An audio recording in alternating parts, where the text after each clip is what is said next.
19h45 à la télévision Labari. Messieurs, dames, bonsoir et bienvenue à cette nouvelle session d'information du samedi 22 juin 2019. Le réseau des organisations pour la transparence et l'analyse budgétaire ROTAB sous financement d'Oxfam Niger a organisé hier après-midi à l'hémicycle de l'Assemblée nationale une journée parlementaire d'information sur le financement de l'éducation au Niger. Le point avec Ariata Salah et Ibrahim Abdou. Mobiliser davantage les députés nationaux pour faire du financement de l'éducation son cheval de bataille, c'est le but visé à travers cette journée parlementaire d'information sur le financement de l'éducation au Niger. Organisée par le réseau des organisations pour la transparence et l'analyse budgétaire ROTAB, en collaboration avec Oxfam au Niger, cette journée rentre dans le cadre de la campagne de plaidoyer en faveur du financement de l'éducation. Tout ceci pour contribuer à améliorer la situation du financement d'une éducation de qualité au Niger. Un système, surtout l'éducation, ne peut pas marcher tant qu'il n'y a pas un financement consistant dans ce secteur-là. Mais il va falloir également que ce financement puisse véritablement être mis à profit dans véritablement les besoins profonds de ce secteur-là, notamment l'enseignement primaire et la formation professionnelle.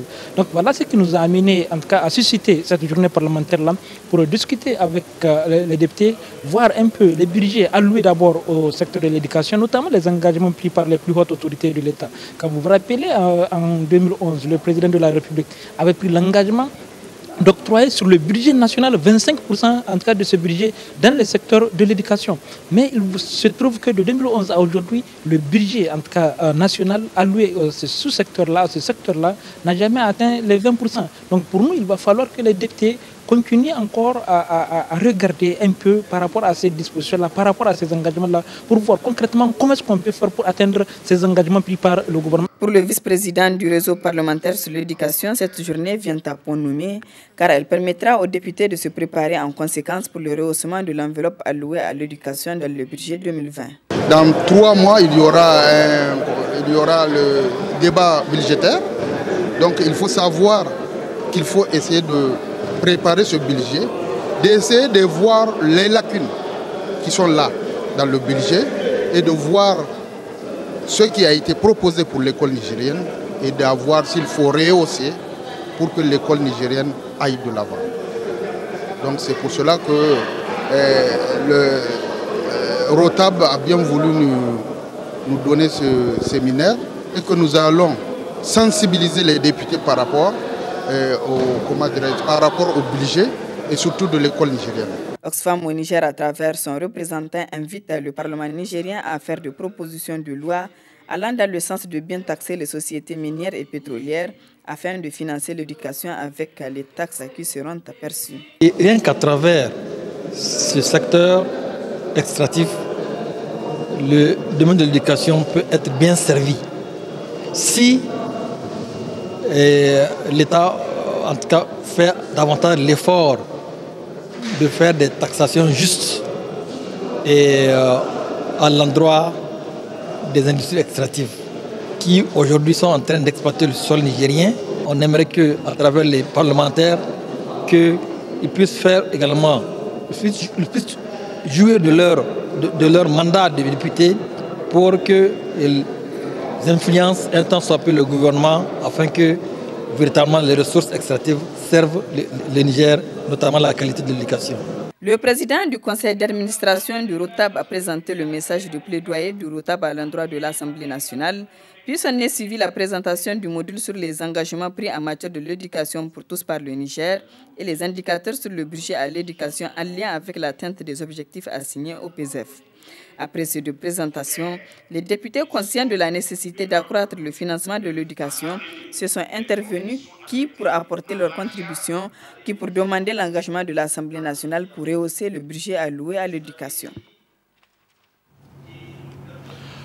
Restons toujours à l'Assemblée nationale où ce matin, le député Yacoubou Soumana Gao a posé une question d'actualité au ministre de l'Équipement Kadi Abdoulaye relativement à la dégradation de certaines voies de la route nationale numéro 2. Détail avec Ali Sissé Ibrahim et Aboubakar Souley.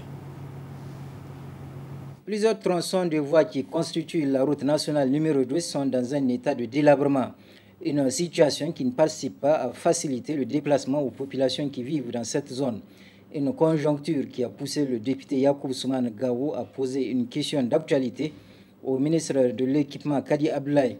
Le député Yacoub Soumane Gao précise les raisons qui l'ont amené à interroger le ministre de l'Équipement. Dans le mois de mai, du 20 au 24, plus précisément, la Commission des affaires sociales et culturelles dont je suis le vice-président a effectué une mission dans le cadre des questions de sécurité à l'endroit des populations de la région de Dosso.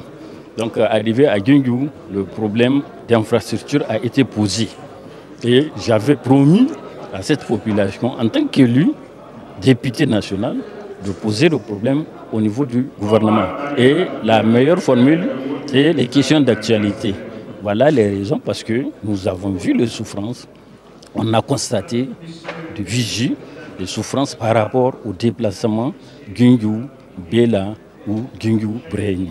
Je ne suis pas satisfait de la réponse de monsieur le ministre. Moi, je m'attendais à ce qu'on dise, dès la semaine prochaine, il y aura des travaux d'entretien, parce qu'ils sont bloqués. Dès qu'il y a pluie, les populations sont bloquées. Cependant, suite à l'insatisfaction suscitée par la réponse du ministre de l'Équipement à l'endroit de la question du député Yacoub Soumane Gao, le ministre Kadi Abdoulaye dira son engagement à réhabiliter les routes mentionnées par le député Yacoub Soumane Gao. Les activités se font par programmation. Si c'est tout de suite, c'est difficile. Mais il se trouve que nous avons un programme d'entretien. J'ai dit, cette route-là maintenant, c'est dans le cadre de l'entretien qu'on peut faire quelque chose. Et nous avons un programme d'entretien. Et ce programme est lancé un peu partout, dans toutes les régions. Dans la région de Dosso, on va intervenir dans le cadre de ce programme et pour que cette route soit entretenue. Voilà, c'est ça que je veux dire moi. Je ne dis pas qu'on va réparer un point de la route, on va l'entretenir entièrement. Ce qui est sûr, c'est que nous avons fait des requêtes au niveau de plusieurs bailleurs de fonds et on attend des réponses. Et c'est sûr que d'ici la fin de l'année, ou même dans un temps très bref, d'autres vont réagir. Au-delà des routes dégradées indiquées par le député Yacoub Soumane Gao, le gouvernement a le devoir d'arranger toutes les autres routes en mauvais état dans notre pays. Cérémonie de fête de fin d'année à l'école Petit Pas, section maternelle. Ils étaient nombreux, les parents, à accompagner leurs enfants à cette fête qui marque la fin de l'année 2018-2019. Le résumé de cette fête avec Nafissa Touzakou sur les images de Sadou Doumi. À l'école Petit Pas, en cette fin d'année, les fêtes s'enchaînent. Après les élèves du primaire, c'est au tour des élèves de la maternelle de se retrouver en toute convivialité. Au menu de cette fête, poèmes, chansons et danses, la fruit des efforts des enseignants de l'école Petit Pas. Les enfants sont formidables. Quelqu'un m'a demandé même si nos enfants n'étaient pas de la classe de CE1. J'ai dit non, ils sont de la moyenne et petite section maternelle.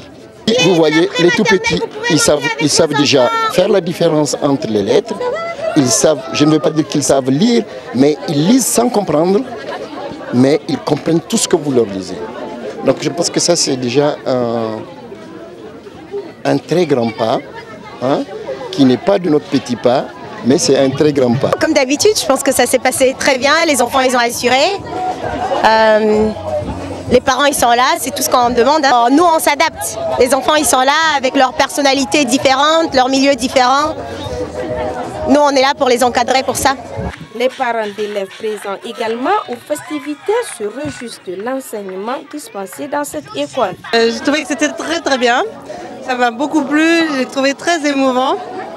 J'étais très impressionnée par ce que les petits enfants savaient faire. Les danses des petites filles, etc.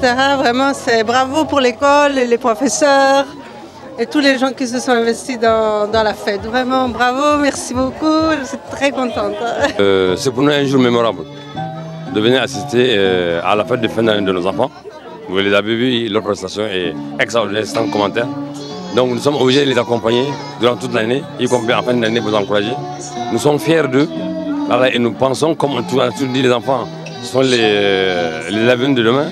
Donc c'est dans ce cadre-là qu'il faut les encadrer, il faut les enseigner, les suivre pour qu'ils puissent nous remplacer. Donner le bon exemple, voilà, pour qu'ils puissent prendre la relève après nous quand on ne sera pas là. Cette fête de fin d'année boucle ainsi la fin de 9 mois d'encadrement et d'apprentissage pour ces enfants de la maternelle. À noter qu'à cette fête, une chanson a été dédiée par les élèves du CP à un de leurs camarades blessés avant le spectacle. Une fête à la hauteur des attentes de tous, enseignants, élèves et parents d'élèves. Il ne reste plus qu'à souhaiter de très bonnes vacances à tous les élèves de l'école Petit Pas. Les réseaux sociaux sont devenus de nos jours des canaux d'information tout azimut. Des informations souvent pas vérifiées. Et malgré tout cela, les réseaux sociaux ont tendance à menacer de disparition la presse écrite traditionnelle. Suivez ce reportage signé Ismaël Moumouni. Information balancée tout azimut, c'est ce qu'on observe à longueur de journée sur les réseaux sociaux. Et malheureusement, certaines personnes sont contentes de ces intox sans pour autant faire recours aux médias traditionnels pour la vérification, sachant que les informations sur les réseaux sociaux ne sont que des alertes. Dans des pays sérieux, les réseaux sociaux constituent une source d'alerte. Mais il se trouve qu'au Niger, beaucoup d'internautes, les utilisateurs de ces réseaux sociaux en abusent. Et vous voyez, la plupart des cas, c'est pour dénigrer, c'est pour donner de fausses informations et les ventiler à tort et à travers.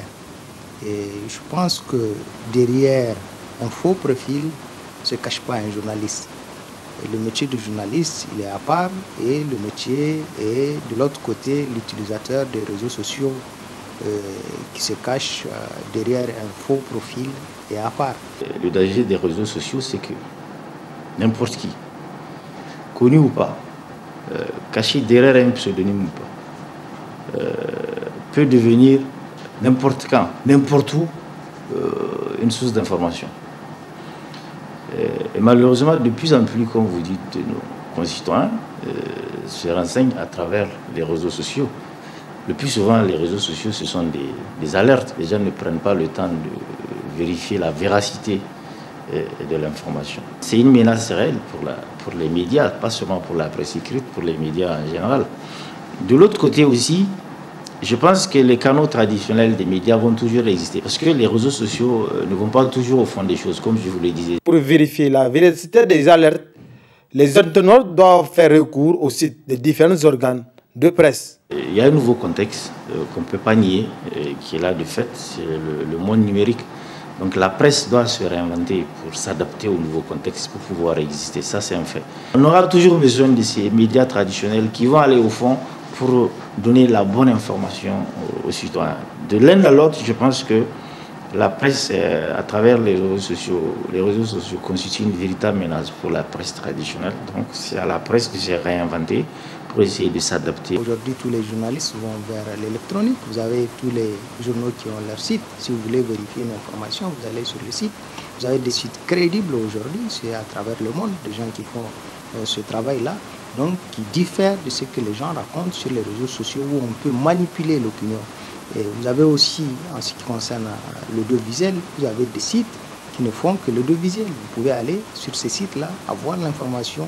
Et vous avez derrière celui qui signe le document ou le journaliste qui la diffuse, vous le connaissez et il met sa signature, il s'engage pour donner cette information. Ce qui est différent des réseaux sociaux où n'importe quel kidam peut se permettre d'avoir un petit post et dire des choses qui ne sont pas, des fois, la plupart des cas, qui ne sont pas des choses sérieuses. Il ne faut jamais prendre pour agent comptant tout ce que vous voyez sur les réseaux sociaux, car certaines personnes publient des informations volontairement trompeuses, alors méfiez-vous. Ils sont visibles sur l'axe Château 1 Maurice Delens, des artisans qui confectionnent les accessoires de beauté pour femmes et même pour hommes en argent, des objets d'art et de fabrication locale, mais confrontés à une mévente par manque de clients. Suivez ce reportage signé par notre stagiaire Roumanatou Hassana. Des objets d'art, notamment des bijoux, des bracelets, des bagues, des boucles d'oreilles et des tableaux. Il y en avait de toutes sortes. et ils sont tous confectionnés par des artisans nigériens. Cependant, ces derniers font face à un sérieux problème de mévente. Des raisons économiques et sécuritaires expliquent ces problèmes d'écoulement. Vraiment, il n'y a même pas la vente parce que nous travaillons avec des Occidentaux qui viennent ici, qui essaient d'acheter. Des fois, ils achètent des cadeaux, des fois, c'est des grossistes qui viennent. Et là, vraiment, c'est l'état mort parce qu'il n'y a pas de touristes qui viennent vers nous. Vu l'insécurité, peut-être, qui a causé ça. Avec les trucs de Boko Haram là qui est là autour de tous les pays du Sahel. Donc je crois que c'est ça qui a empêché aux touristes de venir vers nous. Et quand vous regardez toutes les boutiques là, devant il y a des artisans qui travaillent. Donc c'est nos frères qui sont là, qui travaillent et c'est eux qui produisent tout ce que vous voyez ici. Malgré tout, les artisans s'organisent pour exporter leurs produits vers l'Europe. Il y a des gens qui vont individuellement. Donc des fois, avec des foires, nous sélectionnons des gens qui prennent des choses et ils amènent là-bas pour vendre. Ça dépend, même là-bas, ils ont leurs problèmes. Donc des fois, quand tu vas là-bas, tu ne vends pas, des fois tu vends, c'est un coup de chance. En tout cas, nous, nos souhaits, c'est d'avoir des clients ici au niveau du Châteauin, au niveau de toute Niamey même. Je ne peux pas dire Châteauin parce que nous ne sommes pas les seuls artisans. Donc au niveau de tous les Niger, nous souhaitons que le tourisme revienne et que chacun gagne son pain. Nous cherchons à ce que ce qu'on produise soit consommé dans les pays. Et nous ne sommes pas... Pourquoi les gens ont peur de venir vers nous? Peut-être ils trouvent ça cher. Et même s'ils trouvent ça cher, il faut chercher à s'entendre avec les gens. Peut-être il y a des prix qu'on peut faire pour les gens qui vont consommer ici sur place. Donc je ne sais pas pourquoi les gens ont peur de nous affronter. Il y a certains qui viennent quand même, ils achètent. Vous voyez, quand vous regardez, tout le monde est en travail. Donc nous voulons que tous les gens qui vont venir ici doivent avoir des trucs qu'ils vont acheter. Là, vraiment, tous les gens se sont mis à travailler pour satisfaire les besoins de tous les étrangers qui vont venir. Au Niger, le secteur de l'artisanat contribue au développement de l'économie. Mais aussi, il est un secteur pourvoyeur d'emplois pour les jeunes. Voilà, messieurs, dames, c'est tout pour ces 19h45 de la télévision Labari. Merci à vous de l'avoir suivi. Au revoir.